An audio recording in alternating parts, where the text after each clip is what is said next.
Good afternoon, everyone. I'm Alex Witt here at MSNBC World Headquarters, 37 past the hour. We are cutting into our program with some breaking news where that Arizona Congresswoman Gabrielle Giffords has been shot, that she was holding a public event in Tucson outside of a grocery store. Breaking news here and abroad. A massive and dangerous winter storm takes aim at one-third of the U.S. with snow, sleet, and ice. We are live in the center of it all.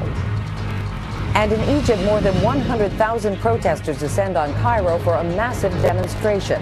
This morning, we will speak to the man who could hold the key to Egypt's future. Extensive coverage of two very big stories today, Tuesday, February 1st, 2011. From NBC News. The government has cut the main roads leading to Cairo. It has stopped train service, but it is not preventing protesters from reaching Tahrir Square. This is the biggest march of unprecedented demonstrations in Egypt. It began early as a curfew was lifted this morning. More than a foot of snow is expected over a 2,100-mile stretch from Texas to Maine. And some areas could also get more than an inch of ice, Chicago, where the storm could break more than a 40-year-old record. Tension in Tehran. At least one person killed in a violent clash between thousands of protesters and security forces in Iran, as the revolution in Egypt sparks a new wave of demonstrations in countries across the Middle East. Breaking news, a major 8.9 magnitude earthquake rocks Japan, triggering a powerful tsunami. The wall of water up to 33 feet high, pushing homes, cars, and debris for miles as fires burn out of control. At least 32 people are dead so far, and now there is a tsunami warning in Hawaii and parts of the U.S. West Coast today, Friday, March 11, 2000. Lots of shouts from the crowd here, and that's the reward. The first public kiss as husband and wife. Osama bin Laden is dead, the mastermind of the 9/11 attacks and most hunted man in the world, killed by U.S. Special Forces in Pakistan. Justice has been done. The news nearly 10 years in the making, touching off an outpouring of emotion at the White House and at Ground Zero. This morning, the dramatic details on how it all went down, and we'll get reaction from across the country and around the world today, Monday, May 2nd, 2011. I want to show you some of the newspapers out this morning. Obviously, the headline front page on everyone has to do with the death of Osama bin Laden. This one, the New York Times, bin Laden killed by U.S. forces in Pakistan, Obama says, declaring justice has been done. Other newspapers, the headline more pointed, the New York Post, got him, vengeance at last. And the Daily News, rot in hell. Breaking news, a massive tornado nearly a mile wide levels huge sections of Joplin, Missouri. At least 89 people are confirmed dead, many others still missing, as emergency crews desperately search through the debris for survivors.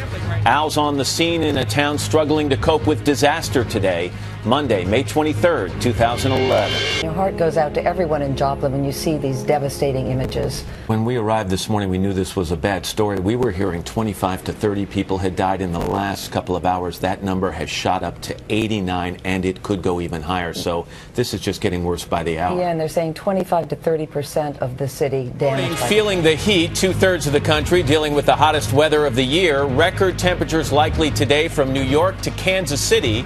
While out west, the race is on to save several towns threatened by that massive wildfire raging in Arizona. And 5 fantastic years, she's delivered the news, brought us stories that touched us and made us laugh. Sometimes at her, sometimes at ourselves. Can I just share one funny story with you? No, sorry. What a ride it's been. Join us for a fond farewell to Meredith today, Wednesday, June 8th, 2011. It is just brutal, this heat. Look at these records. 97 in Milwaukee, 103 in Minneapolis. They haven't been this hot since 1988. Sioux City, 99, 96 in St. Louis. And today, not much better. We're looking at temperatures that will be well over 90 degrees. Washington, D.C. getting up to 98, 94 in Albany. Montpelier, Vermont, 93. Chicago, 95. Factor in the heat, the humidity, and it's going to be over 100 everywhere else. And Thursday, it moves to the east. Philadelphia, 100 degrees. We've got heat advisories, excessive heat warnings from the Carolinas all the way to New England, 95. Casey Anthony acquitted of killing her daughter, Kaylee. A stunning defeat for prosecutors. A major victory for the defense. Casey did not murder Kaylee. It's that simple. Americans nationwide shocked by the verdict in a case that became a national obsession. If you're young and cute in America, you can get away with murder. And while the defense is celebrating and Casey Anthony could soon walk free, many are asking, where's the justice for Kaylee today? Wednesday, July 6th. 2011. Casey Anthony not guilty on all charges relating to the death of her daughter, but she was found guilty of 4 misdemeanor counts of lying to investigate. Space Shuttle Atlantis touches down in Florida, the final mission for the shuttle program. Having fired the imagination of a generation, a ship like no other, its place in history secured, the space shuttle pulls into port for the last time.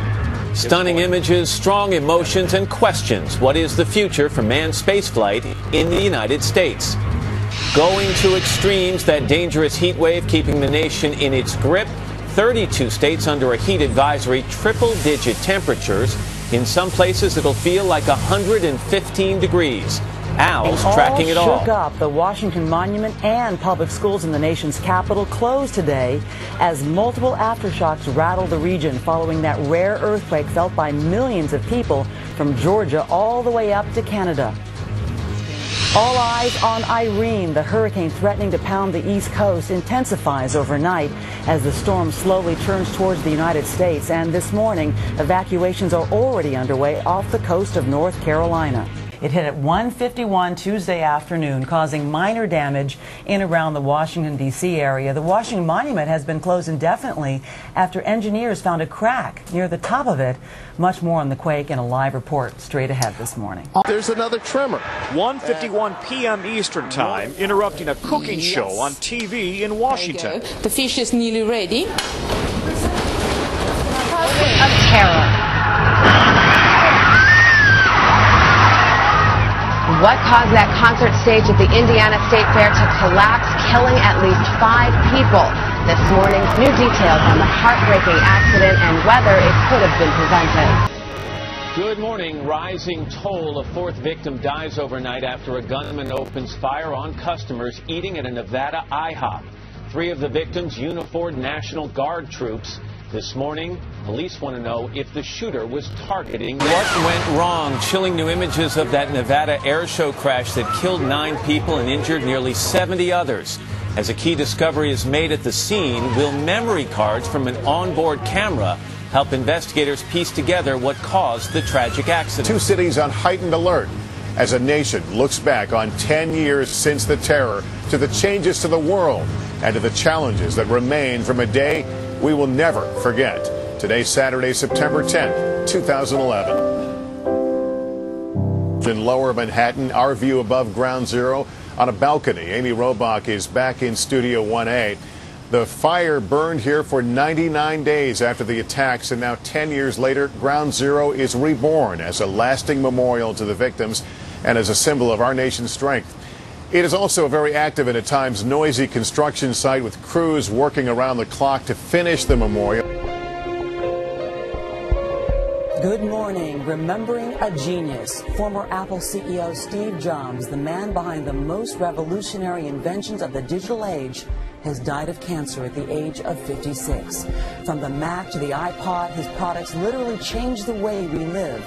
We'll celebrate his life, his vision, and his impact on the world today, Thursday, October 6, 2011. I was thinking of an experiment here. You're sitting with a crowd out in our plaza behind us, and if we were to say, and they can hear us right now, how many, raise your hand if you have an iPod, an iPad, an iPhone.